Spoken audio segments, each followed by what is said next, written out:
Good evening, everyone. My name is Oля Stefanovska, and I will be your moderator for today's webinar with Alexandros Tzimpilis on the topic of project management and change management, two sides of the same coin. Quite a provocative title. So the agenda for today's the topics that we're going to cover are the suggested conduct, the PMI chapter, local group Darmstadt, and an introduction from today's speaker. And afterwards, Alexandros Tzimpilis will take over with his presentation.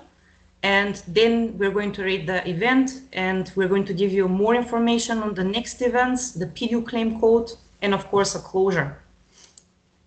So, suggested conduct guidelines. Please mute your microphone, fill your name. It will be easier for us to identify you so we can give you the PDUs. Feel free, of course, to turn on your video. The session is going to be recorded. Please contact the speakers when you have questions, and if you feel shy, maybe just write in the chat. We will read the question out loud. And of course, AI bots is strictly prohibited to use here. The PMI Germany chapter at glance. So it is established, or actually merged from 3 to 4 chapters in 2020. The PMI Frankfurt chapter was 1 chapter in Europe till 1988.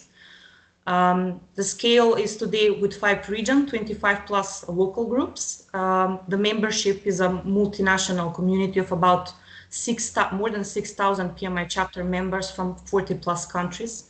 And we have volunteers from 100 dedicated individuals. And also, if you haven't seen it, this is with the arrow. This is where our local group Darmstadt is located in Germany, and our local group Darmstadt is an English-speaking community with 8 volunteers from 7 countries. Per month, we have 2 free online events with over 3,000 participants since the inception. On average, we have like 35 attendees. And also we have 1 free face-to-face roundtable per month. And also we have a LinkedIn group with 520 plus members. Our sessions are always free. And now introducing our speaker, Alexandros Tzimpilis. He's a CCMP and PMI advanced certified professional in change and project management.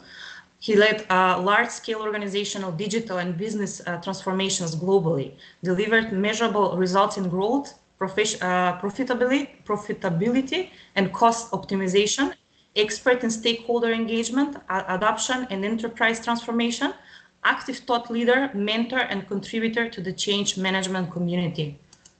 Alexandros, the floor is yours.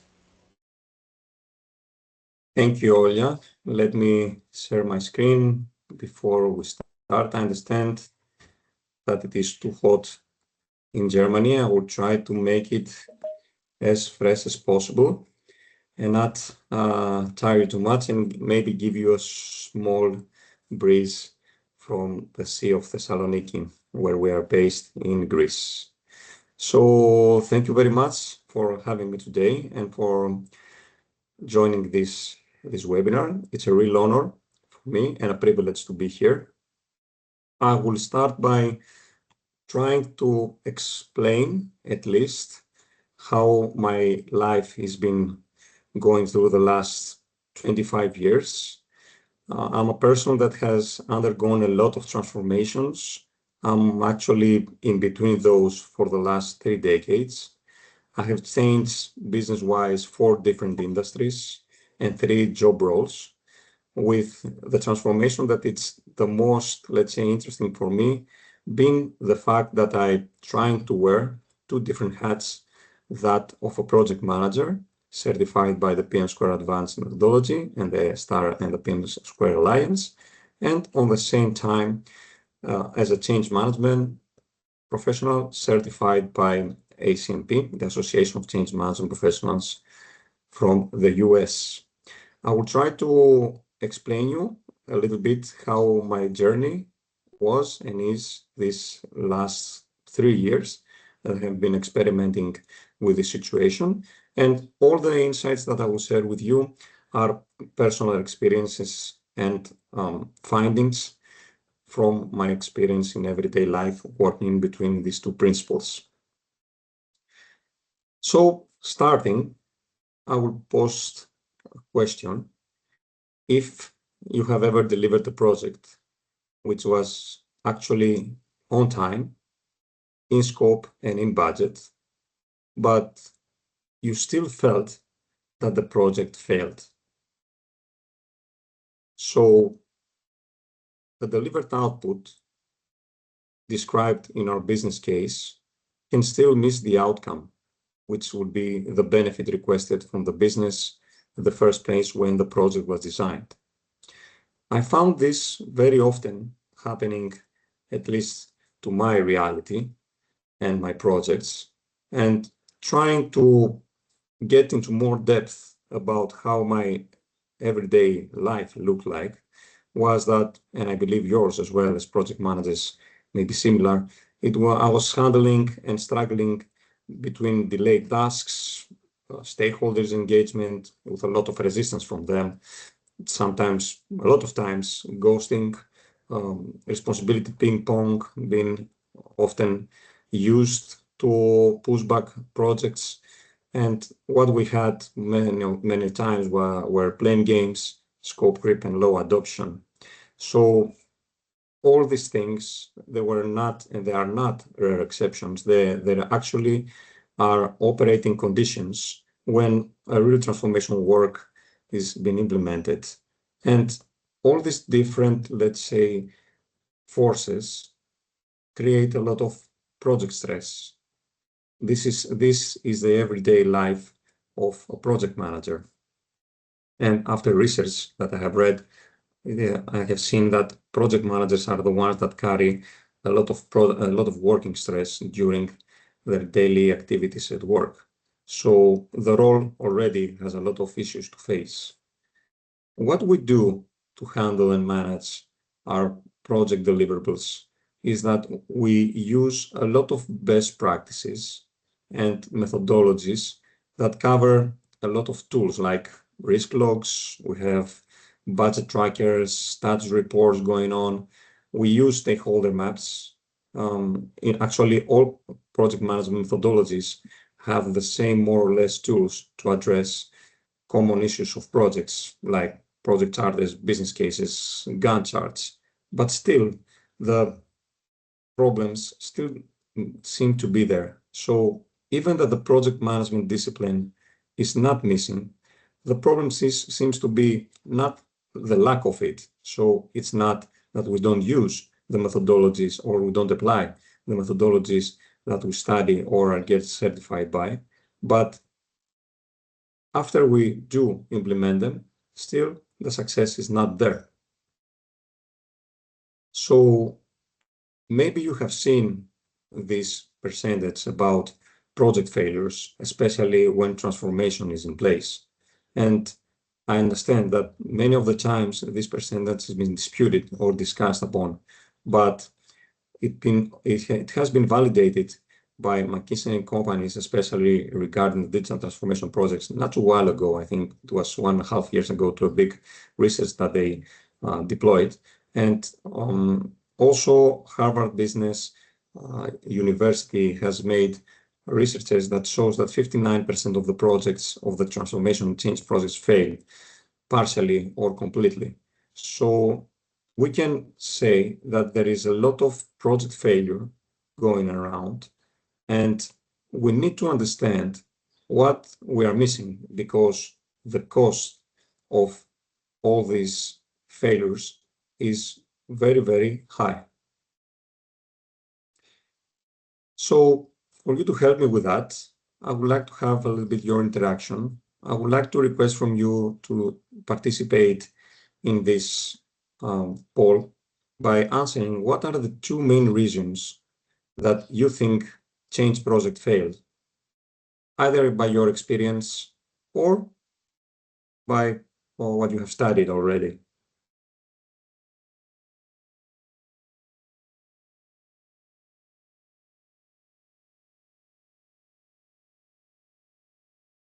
Okay.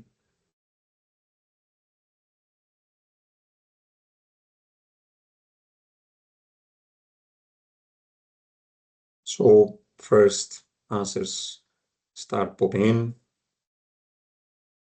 Thank you for participating.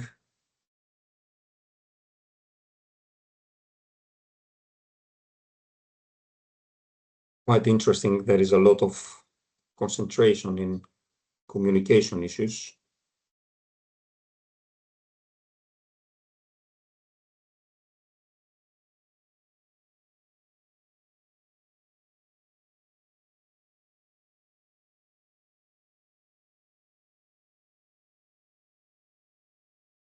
Okay.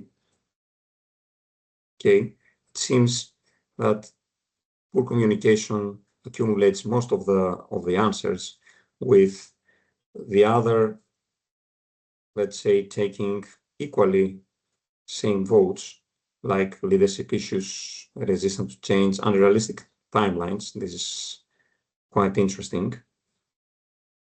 Less answers around insufficient resources and low stakeholder engagement. Okay, thank you very much for your answers. I will try to relate your replies with the Harvard Business University research being made at 175 organizational transformations in 21 different countries. So I would say it's quite, let's say, representative. These were the biggest, let's say, factors that tackled success or created, however we want to put it, project failure. So we see that you are also very correct. Top on the list is the poor communication during a project. It seems that is the biggest issue that projects fail upon, with second following the insufficient leadership and support, which is actually very, very interesting and strange at the same time, because most of these projects and changes are being directed by the leadership itself. So not having the leadership that you need to have in order to control and bring the project to success seems like a very interesting finding. Organizational politics, lack of understanding of the purpose of the change, so that why to change, and which creates a lack of user buy-in and collaboration. So human factor issues seem to be the ones that most commonly tackle the project success. Insufficient budget and insufficient time, which I would say it's often the result of the main issues, is really on the bottom of the list. So let's try and approach this from a different angle and seeing how we manage project today. So we are using the triangle, the common triangle of time, budget, and scope to use the classic project management control on our projects. So we want our projects to be in time, in budget, and in scope. And we consider that correctly, because this is what project management does, and it should do, and it does perfectly. We consider that the projects are successful when we manage to bring the projects in these three success factors, these three KPIs. But there is a broader circle that has to do with overall usage of the solution that we design, its adoption from the users, and behavioral change, which actually will create benefit realization that will lead to a value consistent business value. So this is why all the projects are being designed to deliver in time, in scope, and in budget, but eventually to create a business value and benefit realization. So maybe we should start considering that delivery of project in time, in scope, and in budget is not the finish line, but it only creates the possibility of value. And we'll get back on this shortly. This is a very interesting depiction when I was chatting with my AI assistant on how my daily, let's say, challenges look like. And after chatting a lot, we concluded to the fact that we as project managers were handling a lot of invisible forces. So we try to parallel between different currents of leadership misalignment and things like resource withdrawal or priority shifts from the management or for the business, passive resistance from the stakeholders, which actually they lead to stakeholder fatigue, and of course organizational politics that we also saw in a previous slide. So many of the project risks are actually organizational and not technical. So this brings me to the, let's say, to the finding that I had when I tried to combine the two principles, project and change management, together to help to a little bit accelerate my project success. Just as a note, because I wouldn't want to let's say, analyze how change management works, I can tell you one thing that really made me understand how these two principles can collaborate together and really bring higher project success rates. 73% of the change management actions happen before the implementation. So there is a very big work being done before even we get the project delivered on our hands to start building the project plan. And many of the issues that we have already discussed and mentioned, they could be tackled so they will not be visible, and maybe the project will not even start if they were to be addressed with change management methodologies earlier. Like we could tackle leadership misalignment or even resistance or inadequate support if we have done correct sponsorship analysis before we start the project, or we understand if there is a change readiness and change capability from the organization that matches with the strategical decisions and targets of the company or of the organization that we're trying to lead. So a lot of issues would be tackled if we were to incorporate change management inside project management, starting before the project even begins. Alexandros, I have a question for you regarding this. What is the biggest challenge you have faced being in between the two roles, that of a project manager and change manager? The biggest challenge. I would actually I have 2 slides on that. The biggest challenge that you can face, at least I faced on this, let's say, situation, is the time efficiency, because we will see in a bit that these two disciplines can bring success if they are to be governed and aligned correctly. So if not, then what we bring by trying to incorporate both disciplines would be most possibly creating a mess to the project success instead of supporting it. But I will elaborate on this very shortly, and thank you for asking. Thank you. And actually, I will try to also to answer this question with a personal story. So, which had to do a lot with what we're discussing now. So I was responsible.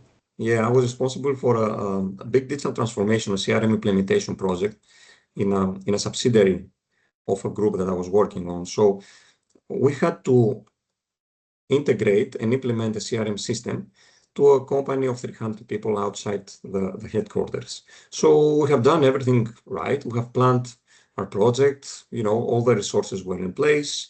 So trainings were also designed to be deployed, communications, some of them at least, money, time, everything was planned and ready to go. Before I went, because I was relocated for this project, before I went to the other country to implement this project, I will start reading about change and how change affects people during a project. And then I recommended to the leadership of the company to enrich a little bit the project plan with a small change management plan, which at that point were only lines in an Excel. So we didn't quite knew how we were going to develop, because it was the first time for me, but at least it was there for somebody to check. So moving to the other country, I started asking questions regarding stakeholder analysis. So I did the stakeholder mapping that every project management methodology includes. And then after, mapping all my stakeholders, I took something that I read in a change management methodology, and I started making these small hearings, like small workshops with groups, with stakeholder groups, to understand what they were expecting from the change, what were their fears, what were their anticipations, what were the challenges that we may face, the opportunities. I want to understand how they felt around this, so to take their point of view. And believe me or not, what I found out in the early days, it was that half of the team didn't even have used in the past mobile phones. And all of the team didn't have company mobile phones at all. So we were going to implement digital transformation based on smartphones that the users, the sales team should use without checking their ability, the skills, or even the technical possibility of this happening. So imagine how this would have worked if we did correctly the change management approach. There are a lot of fears, a lot of anxiety about what will happen, since most of the users thought that they will not be able to cope with this, and probably they will get fired for that. So what we did after finding this out, because surely we had to think of how we lacked, is that we applied basic change management practices. So how we did that, we introduced change management principles by doing a more thorough stakeholder analysis, bridging the gap that we found with communicating all our needs that we found through the stakeholder analysis to communications and training. So slowly, what we managed to do is that we were starting to answer the "what's in it for me" question for all the stakeholders that were undergoing through this change transformation and that were impacted. After doing this exercise and having a specific answer for every employee or for every important stakeholder group, and implementing project management along change management, then actually adoption improved so high that the momentum scaled and the transformation had accelerated. And I would like to link this a little bit with the existing bibliography and research that says that even if you apply on a project a fair change management approach, it will triple the likelihood of success compared to poor change management. So if you don't do any change management on an auto project, by doing a fair change management approach, you improve your success rates by 300%.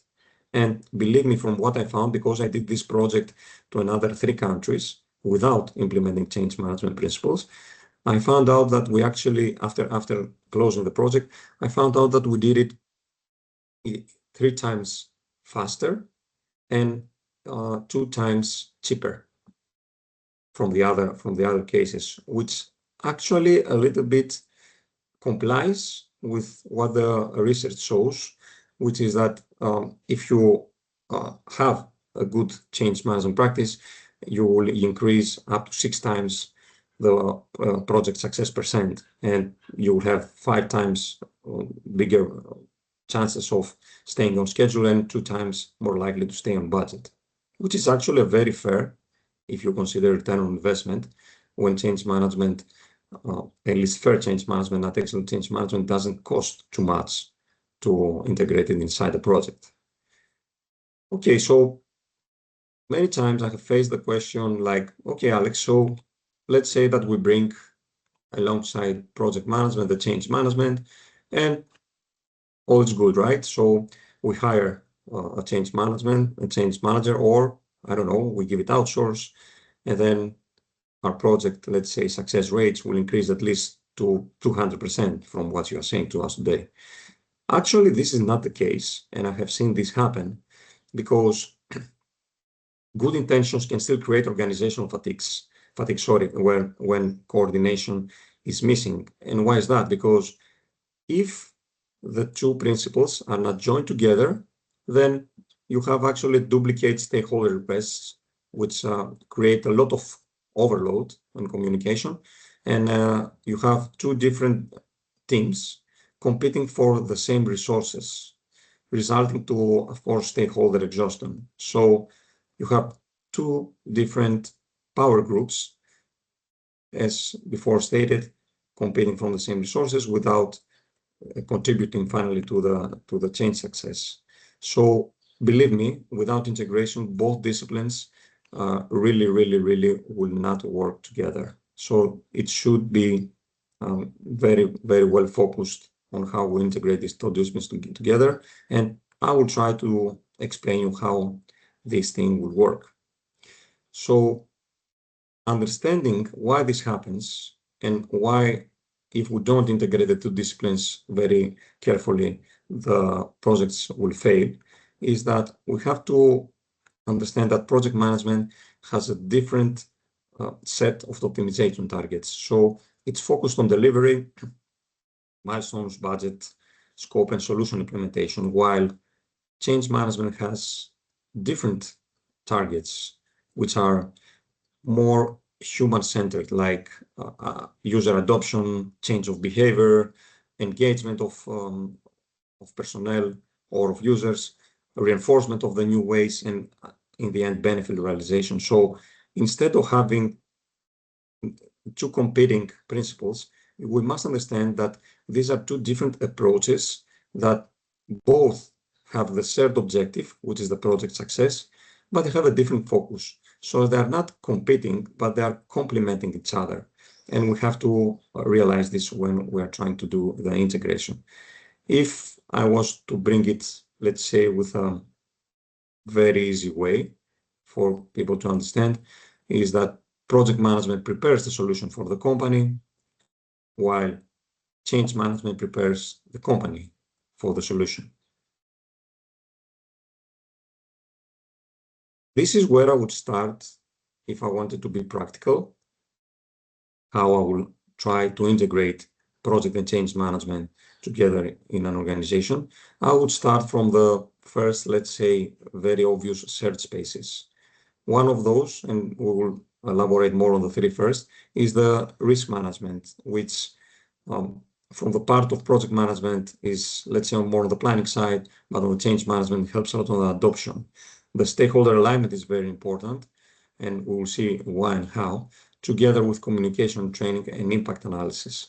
So starting from these four, let's say, common grounds, it's like focusing on the overlap where your transformation execution, it will actually start becoming operational. And getting into more depth with that, you can start from stakeholder management, which it's actually a point where after you have finished your stakeholder mapping, you should do the stakeholder analysis, which will provide you a gap analysis, so you will understand why people and where cannot follow through what we're trying to do in a project. And that will create some deliverables, which will be a change readiness and an impact analysis. And for the top executives, a change heat map that will help them understand, and us, of course, where we have to focus on our resource allocation. After doing that, the gap analysis and the change readiness and impact analysis, we now know where we should fuel our resources, and more explicitly on training and communication needs. So instead of having, which is the common principle, one training for all, you will have the right training for all, which will increase higher efficiency and adoption. And I have seen this happen when you understand that different people have different training needs and different training capabilities. And then you mix and build trainings which are customized based on the requirements or based on the team that you want to train. And this really increases a lot efficiency. After doing all this, you have a very complete stakeholder engagement map where you have a structural approach for handling resistance to change and the benefit realization nodes increase. Just to be clear, all these findings are part of a broader project plan, right? They are mainly different tools, but all the findings are fueling our project plan because they have to be incorporated there. Now, moving on the risks, what we should take in strong consideration is that we're facing always risks that are beyond technology. And the most, let's say, visible risks are the ones that you know, the integration issues, delays, quality problems, potential defects. But there are a lot of organizational risks that we already mentioned, most of them, but a very common one is also the workarounds and the disengagements from people, which are often hidden.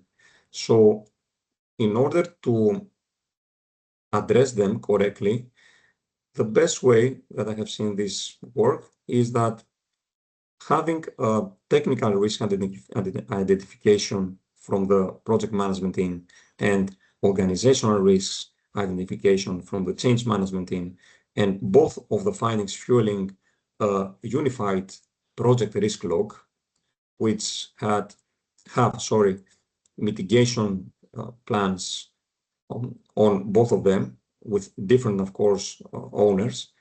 It's really what felt that it made the difference when risks were addressed during a project, because not only technical risks were addressed, but organizational risks were addressed as well. Another thing that is really working, and I've been applying this to my daily work and life. I have to say also here, I don't know if it has been mentioned, that my basic occupation is a senior IT project manager. So I handle very big digital transformations in the company that I work with. So I have seen that communication is the biggest issue that we have to face on projects. You have also indicated that. So we have to find a way from generic communication, which is, I build one message for everyone. I have sent the email. All the information is there. All the links to the information is there. I have done my task, so everybody knows what they should know. So I'm okay. I have ticked the box. I can move forward. The thing that we don't understand when we do this kind of approach is that we cannot really measure and we cannot rely on who understands what. So there are a lot of different interpretations and discussions going around the corridors, which we really don't want that. So after we have done a good stakeholder analysis and a change impact analysis that we have already discussed before, we can fuel the communication and build actually a stakeholder-centered communication where you have different messages for different stakeholders, which are based, the communications, on the findings that you find about impact, fear, and motivation of the different teams that you are going to approach. And most importantly, and this is like a golden rule for me, is always have in the back of your head to answer the what's in it for me question for every stakeholder that you are communicating with.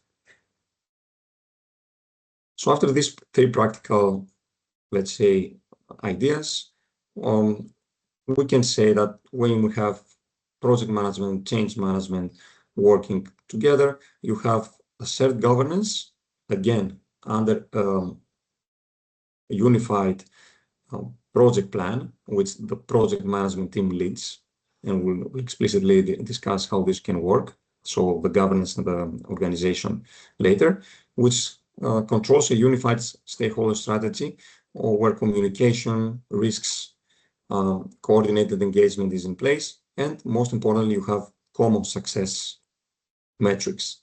So you have one stakeholder story with one value target. So this is again where I would like your help. After listening to everything that I had to say, do you think that all the projects require change management or not? So please pick one from the four available answers, answering on if all projects require change management.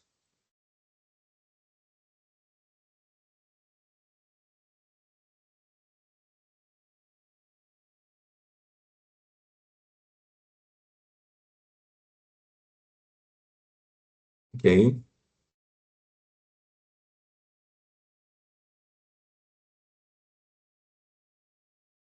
So we are mainly thinking that all projects require change management, and I think it's very strong as a trend between this team. Okay.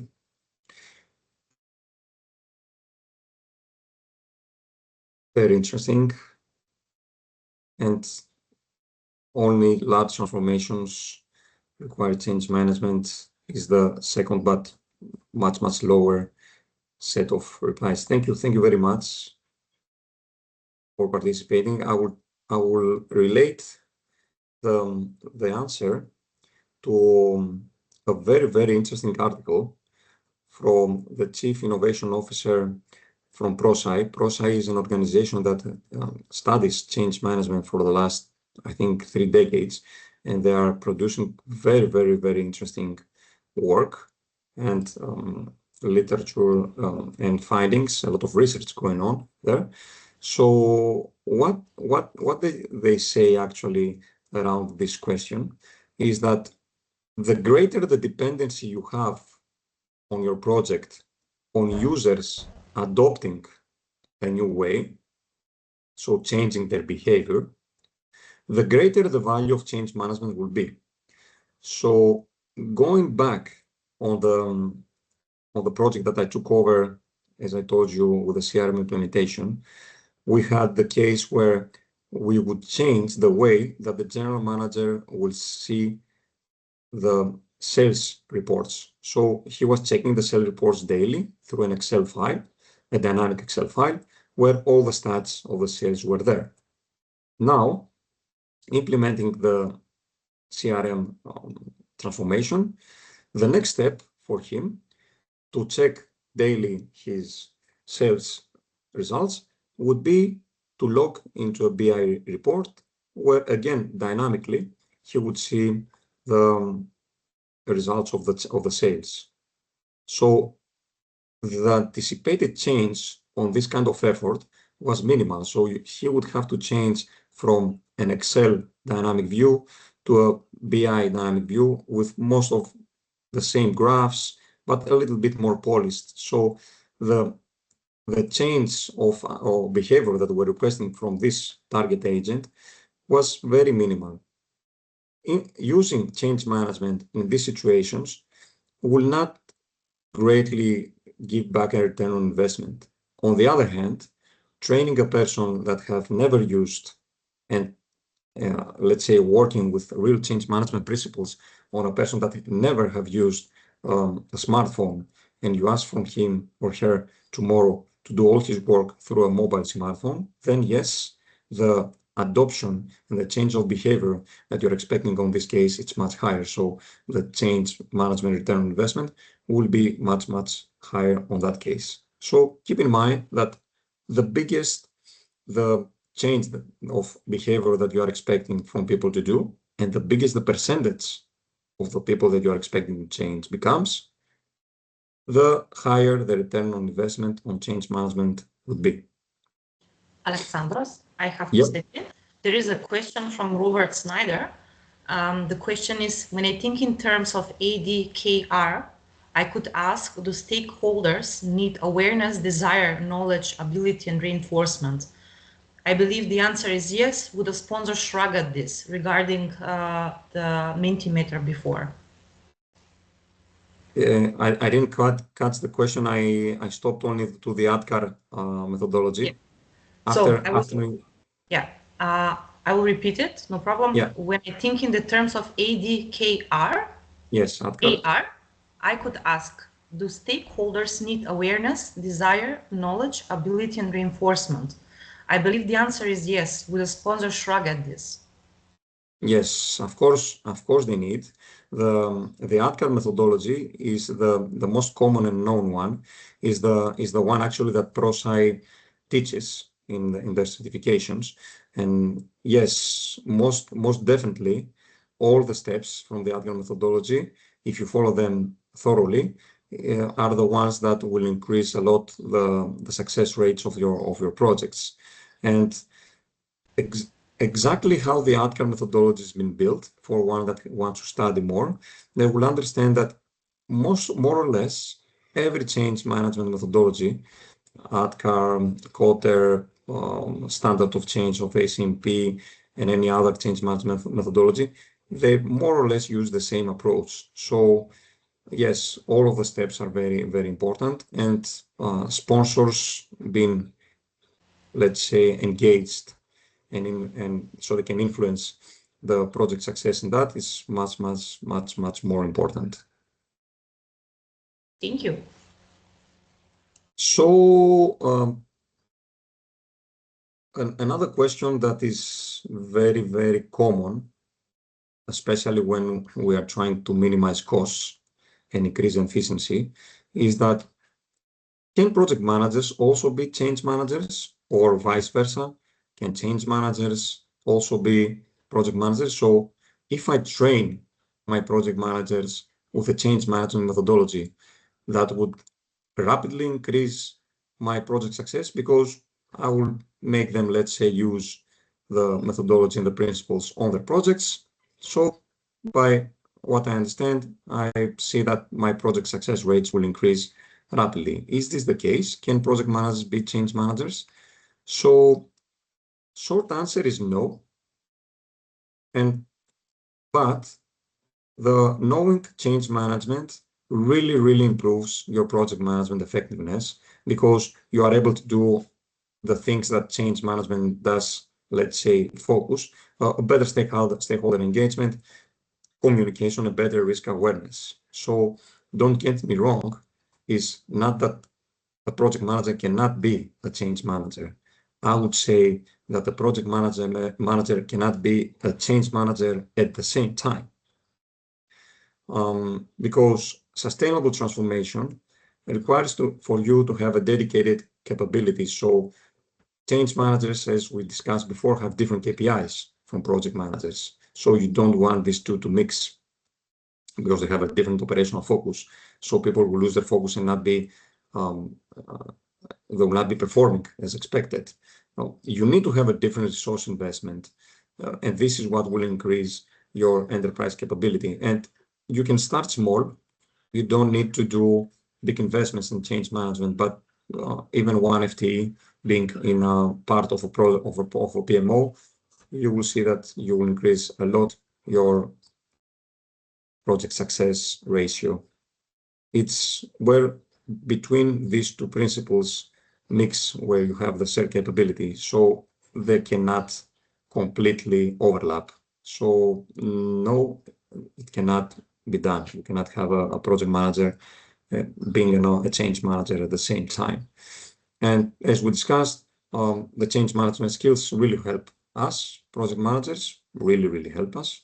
But in order to have a great capability of transformation, you should invest to dedicated change management resources.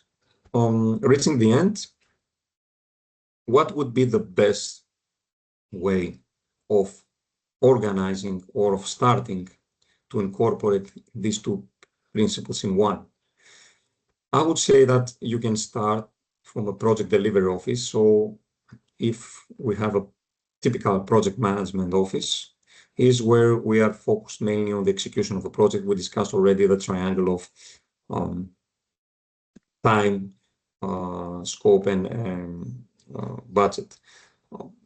But a more strategic approach for a project management office would be to have a project management office with a change office collaboration. And I'm very happy to be part of a similar concept going on in the company that I work with, where you can try and mix these two principles by incorporating change management principles or a change management person inside an organized project management office with different focus and targets, supporting and complementing the typical strategic, let's say, or daily project management approach. So every project manager will have a flavor of change management given on their projects on the three main topics that already discussed, on risk, stakeholder, and communication, and maybe even training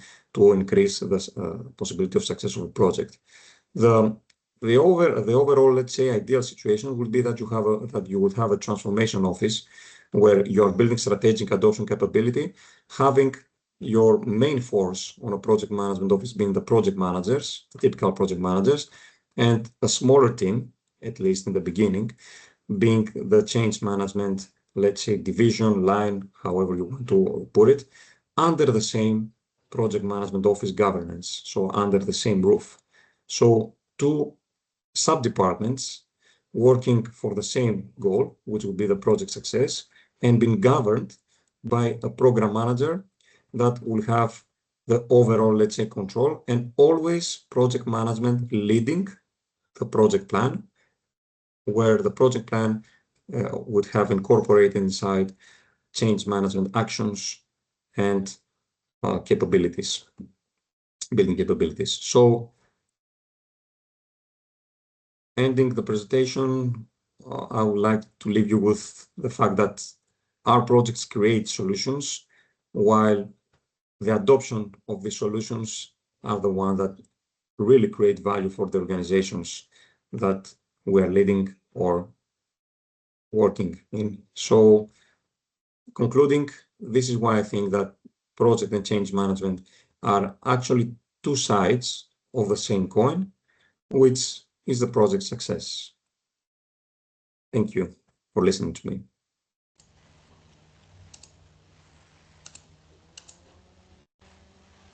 Thank you, Alexandros, for this wonderful presentation. Now we will jump to questions and answers.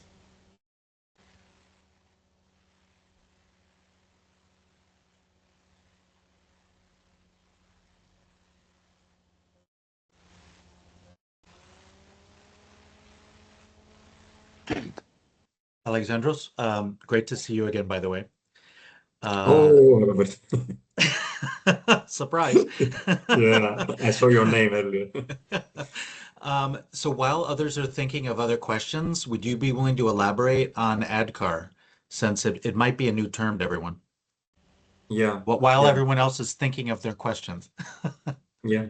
So ADKAR methodology is a step-to-step process built from ProSci, which takes hand by hand a person that's leading a change project and transformation project, and it's been based on the human behavior, adoption, and handling of change. So every step of the way that we are handling a change in our life, we face different sentiments, and these sentiments also drive different behaviors. So when we're experimenting a change, we have shocks, we have depressions, we have resistance, we have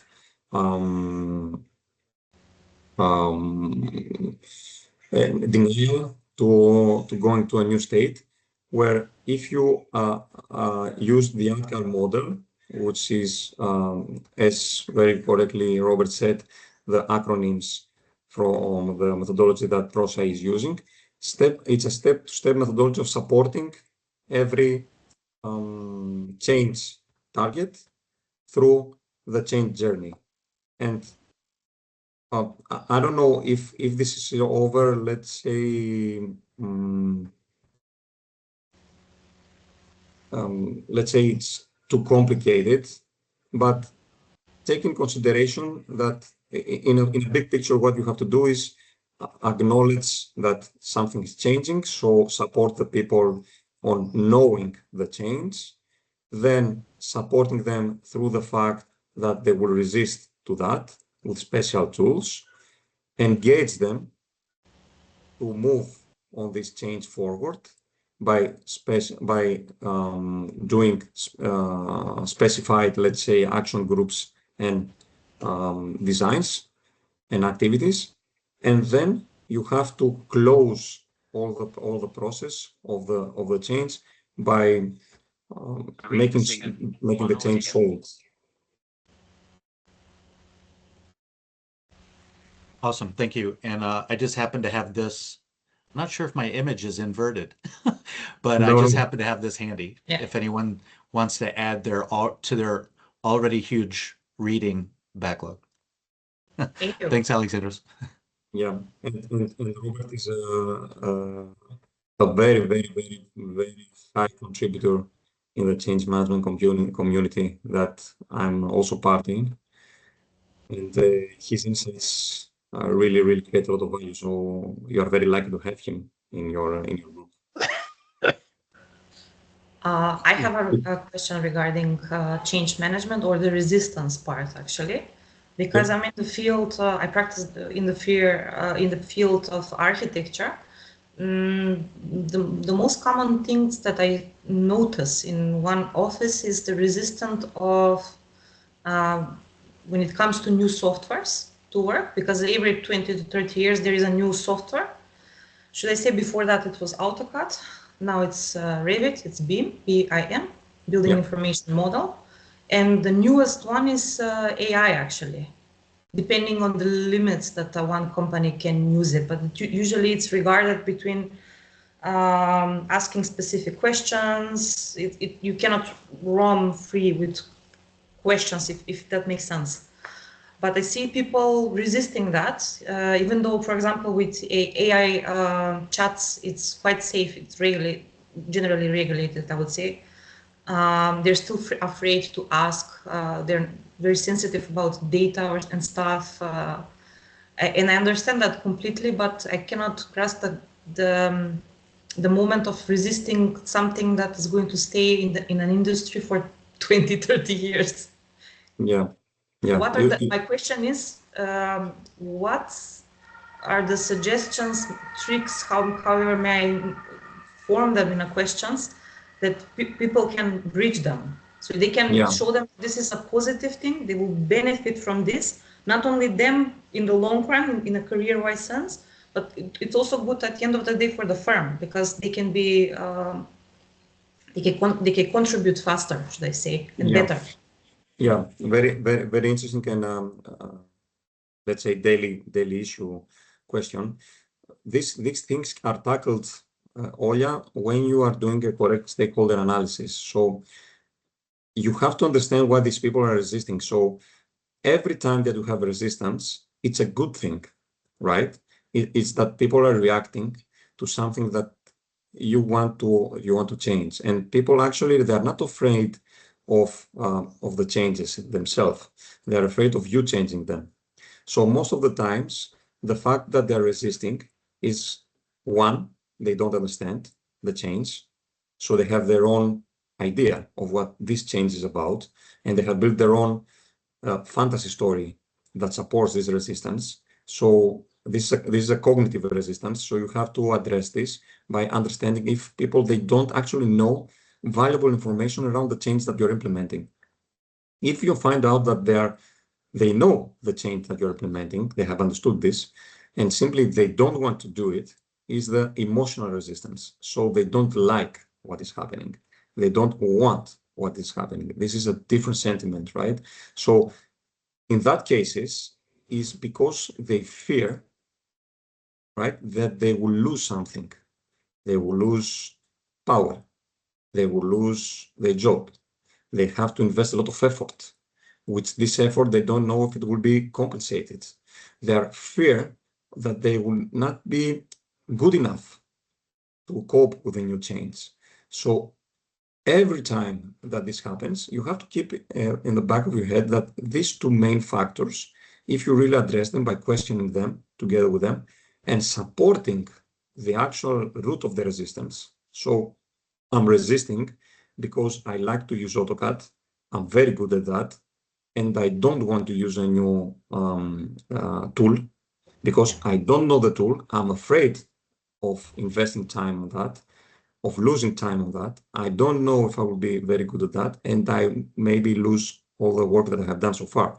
So if you address all these worries that a person has by relaxing them, telling them that there is enough time for them to learn, that they will not lose their work, that they will be proficient again, and always in the end of the story, building a what's in it for me reply, what you will win if you change from one to the other.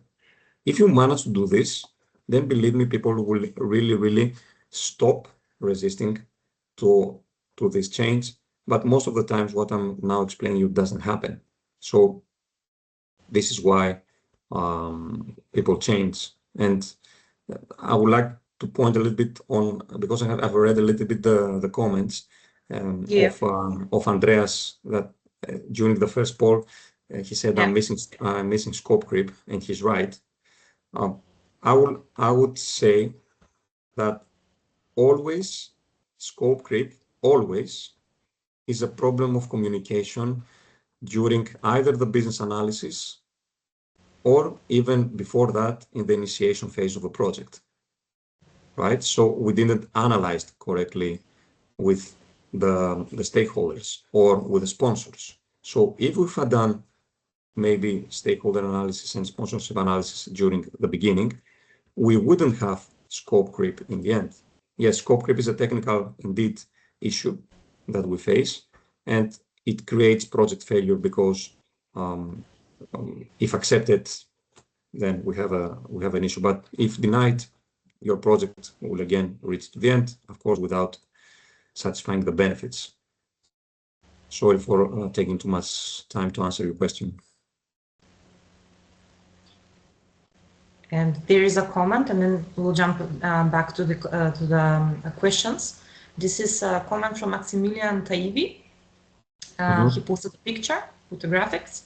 I did my master thesis about change management in operation and took this model for building commitment to change, Connor and Patterson 1982. Outcome, every single person has to go through these steps to create real commitment followed by a positive, sustainable outcome. Afterwards, and actually it's very interesting because the axis of time a little bit represents the Kebler and Ross, let's say, feelings of unawareness, confusion, negative perception, inaction, rejection, termination. So indeed, it looks like very, very common to me. Very, very good point made from Maximilian. Yeah. And then we go to Eldauer. I have a question on what you said before.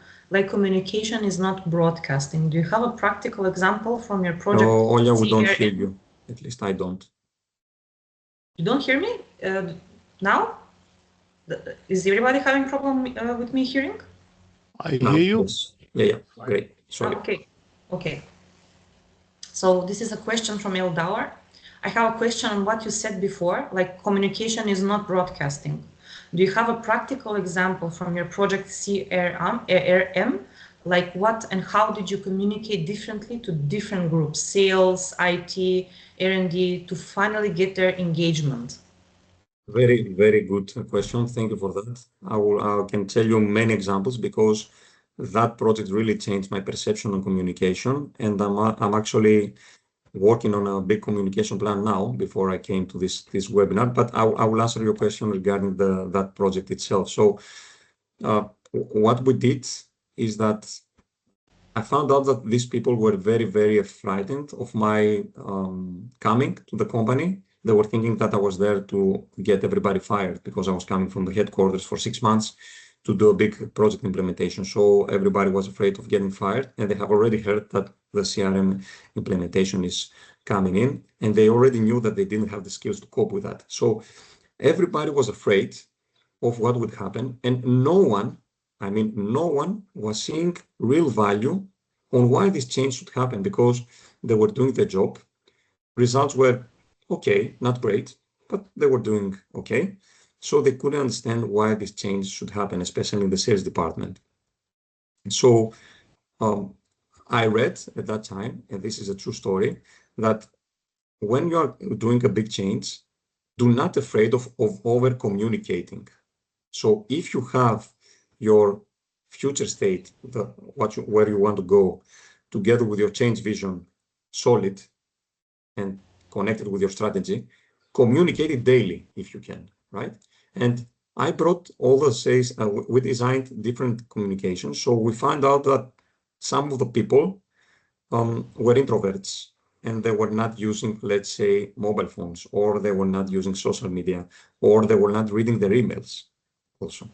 So what we did, we holded big, small groups of different parties, of people that were actually high resisting, with the ones that were one or two people that were supporting the change, or at least they were not resisting the change. And we built it a common ground, saying that this change would contribute to everybody's life by bringing things that they really matter to them. So prestige, they would become better professionals, they would be much more respected inside the environment of the industry. So starting building the what's in it for me story. They will get more money because we connected the change with some bonuses, but this was the minor thing to do. And the one thing that really, really paid off is that by digitalizing their work, they would spend much more less effort on bringing high results because they will focus their work only on clients that were performing for them, which they weren't able to focus on that without having the statistics that the CRM will bring. And this was very interesting. This really worked, and we over communicated this let's say what's in it for me story through different ways. Mails every Friday, sentiment analysis, finding out how they feel about the change. Private groups, interviews. I was going through interviews 10 minutes with everybody to understand what are the hassle on the change, how they are feeling, what they're afraid of, who can help them. So all this, and also very, very importantly, every month, the general manager who was supporting the project made a strong praise of the people that they were using the solution and showing the supportive actions that the company will engage, showing to the other people that don't worry if you don't follow up, we will wait for you until you do. So, all the stress calm down. So we did all these kind of different communications from the general manager as well to the company. A lot of things. I don't know if this answers your question. I think, again, I took too much time answering it. Thank you. Thank you for answering that question. Then we have a comment from Robert Snyder. Broadcasting feels one way and one to many. Communication could be multi-directional and many to many, but the word is ambiguous that almost immediately I want to distinguish among communication channels. Example, meetings, email, documentation. And then another comment from Robert, the latency of information sharing is a high neglected topic. It is a form of idle work, and many teams are obsessed with minimal idle workers. And employees are saturated, fatigued, and burnt out. And then we have another comment from Thomas Valenta. You cannot over-communicate. Some stakeholders have visual, some textual, some audio preferences of information, some want to hear it from management, some from experts. And I agree on that. Every person is different. That exactly. This is exactly the reason that you have to over-communicate. Because when we say over-communicate, we don't mean over-communicate in only one mean, right? So you build a lot of communications in different means inside the company, in different channels. So you are sure that the same message, the message that you want to bring, is constantly broadcasting. So any other message apart from that doesn't gain power through the discussion of the corridors. Yeah. And then again, Robert Snyder commented sentiment analysis. I like, I wish, I hope, I wonder. Yeah. I agree with that. And I fear, of course. Correct. Yeah. Yeah, this is how you build, let's say, the sentiment analysis based on these three factors. And it's really, really useful, but you have to always have in mind that you have to be very, very, very careful on people feeling that all the replies are, let's say, not trackable. So they have to be, let's say, anonymous and really anonymous. And these really small things are the ones that empower the change the change that you are driving. Because with these results, you can go to the top management, to the sponsors of the project, and present what is happening and what is the biggest issue that you have to tackle.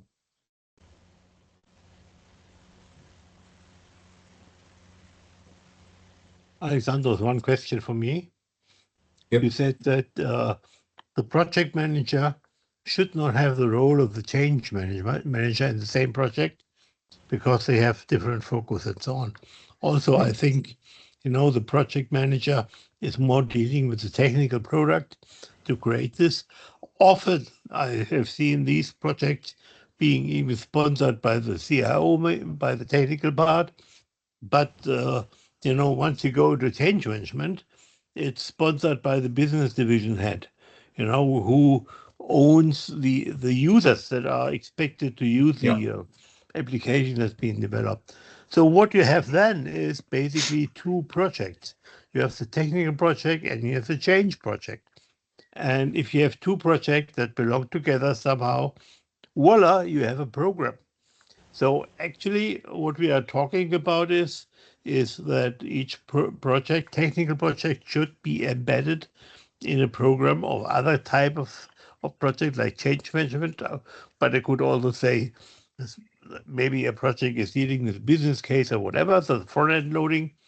So what are your thoughts on that program management aspect? Yeah,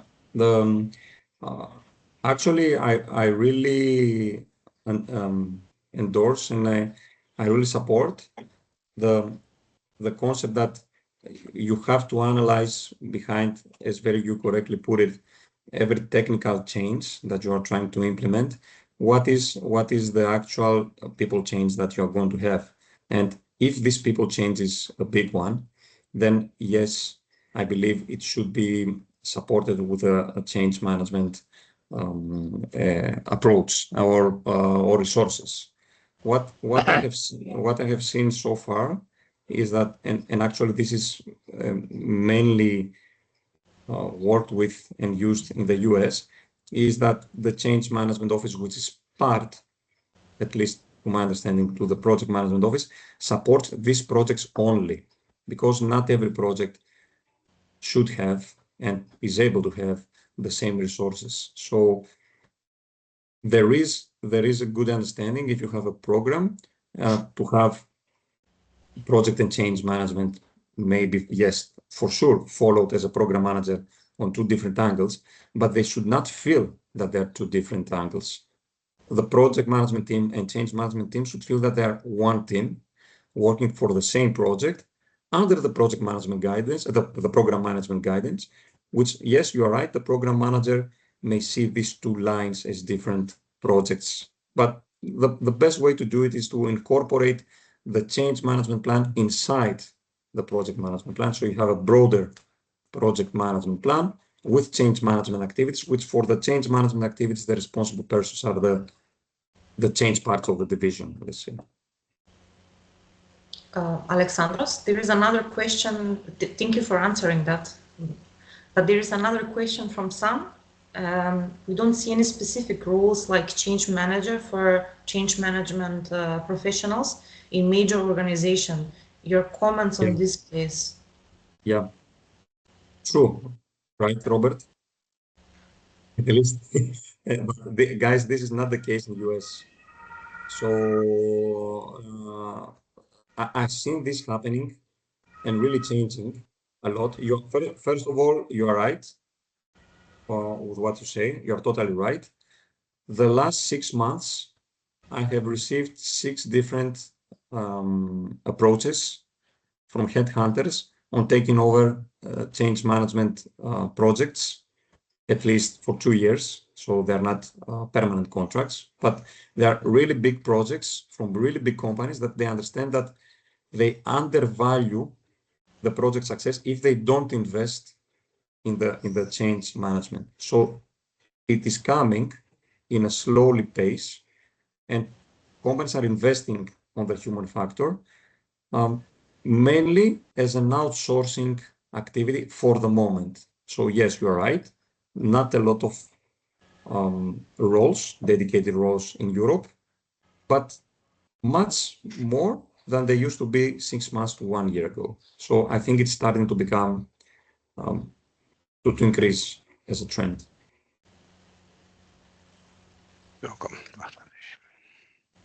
Thank you for answering this.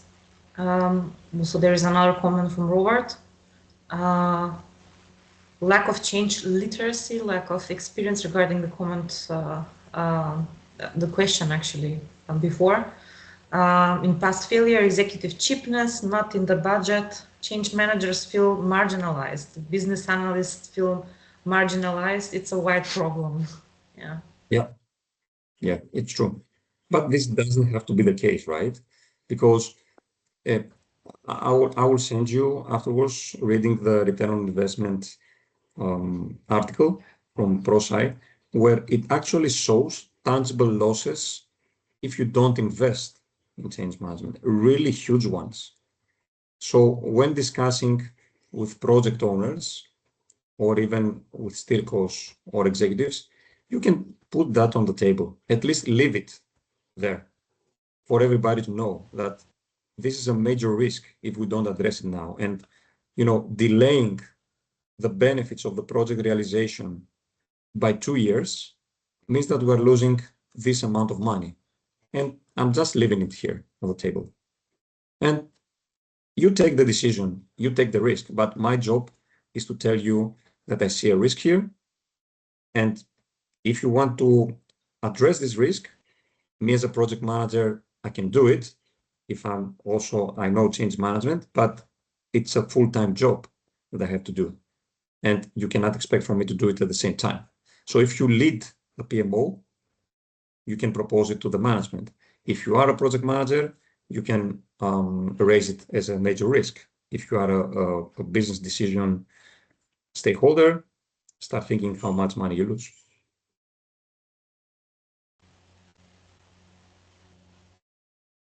Makes sense. Thank you. Thank you for answering this. Anybody else have any questions?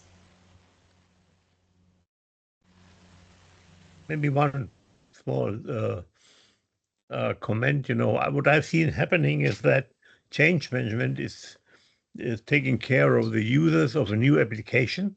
Let's say SAP implementation, and then you teach all these SAP key users and users how to use it properly to create the benefits. But what is then often forgotten is that there is also maybe an operational team who has to run and maintain the system, who also has to understand what has been implemented, and that is a different change management effort scope.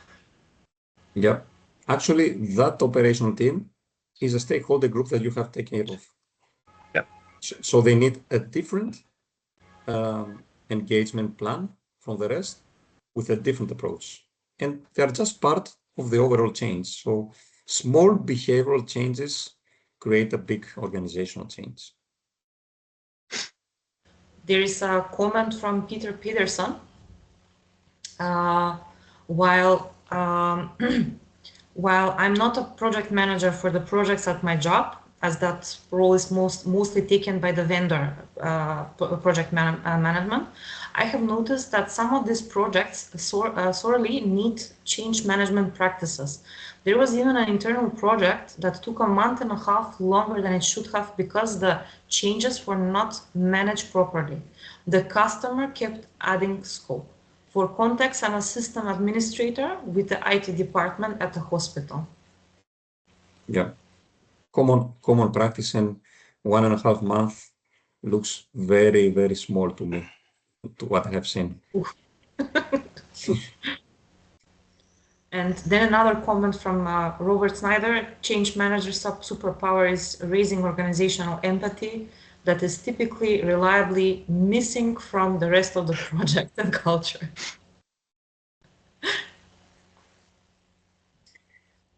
True. Thank you, Peter, for agreeing with me on the delays.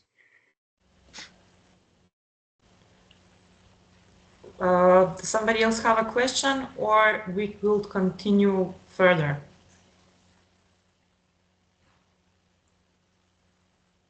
Okay, that's a wrap.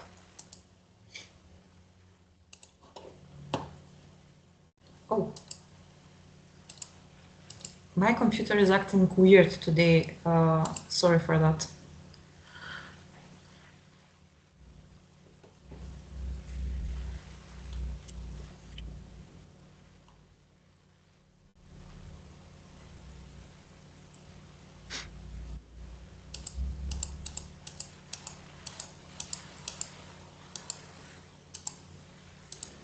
So now I will ask from all of you to rent this webinar, because your input matters. This is how we measure whether we're doing a good job or whether we can better ourselves in the future.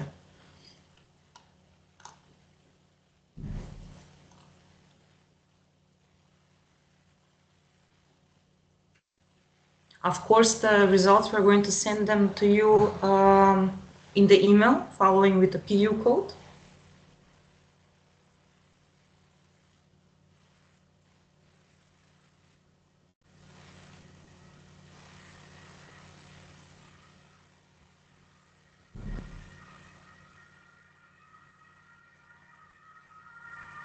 And also, I would like to add, if you have any more questions towards Alexandros, you can simply add him on LinkedIn. So you will exchange more on this topic.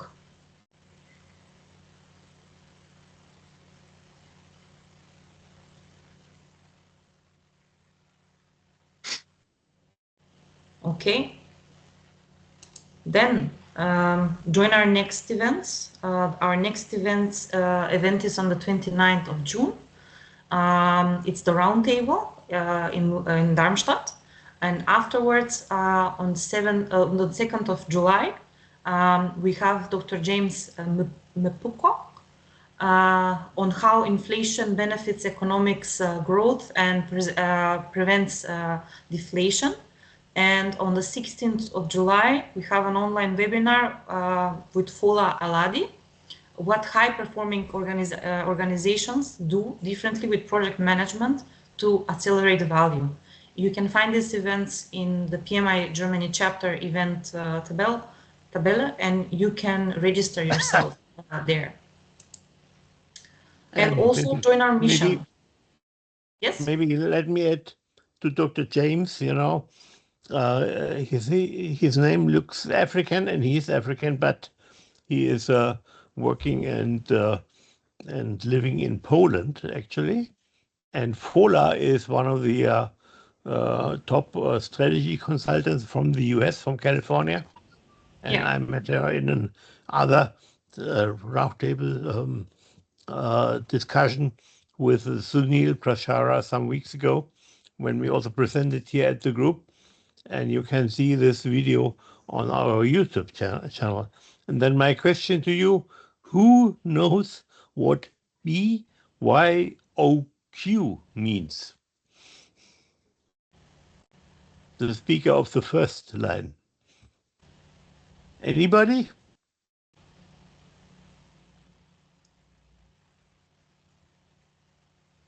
Everything quiet. It means bring your own question. Thanks, Olja. I will continue now. So, join our mission. This is the local group Darmstadt with team lead Florian Adrien from France, Darmstadt, and other members like Muhammad Reza from Afghanistan but lives in Darmstadt, honorary member Tufik Habli from Lebanon, Beirut, myself, Ulja Stefanovska from North Macedonia, Stuttgart, Almira Hasanovic, originally from Montenegro but lives in Battleborn, Maria Robe, also from North Macedonia but lives in Brussels, Laura Samso Pericon, originally from Spain but lives in the Ruhrgebiet. She's our newest member in our local room, Darmstadt. And of course, Thomas Valenta, Germany, Bad Kreuznach. So And the if you, picture of Laura has still been missing. So of we have course, to update this. yes, she's our newest member. So she's now in the onboarding process. So by the next event, she will be with us. And also, if you want to join us or another team in the chapter, you can find more information on the link below and the PDU code. Of course, thank you for your attendance. Thank you, Alexandros, for this wonderful webinar. I enjoyed it quite a lot, a lot actually. It was quite informative. I've never thought about change management in this manner. It answered a lot of questions actually, the gap actually, the answer to the gap that I had in my head. Happy to have contributed on that. And it was a real pleasure being amongst you.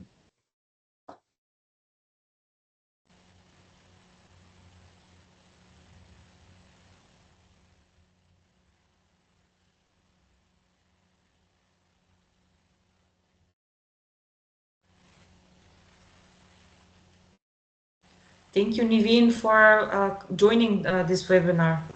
See you on the next one in July, or maybe in the roundtable. Thank you, Katarina. Ben, thank you for organizing this excellent session. And special thanks to Alexandros for sharing valuable experience and insight. Thank you, Aaron. See you, Niveen. Thank you for the interesting presentation, Ralph.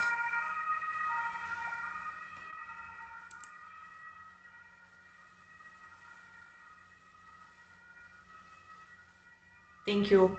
Thank you. So I will stop sharing now.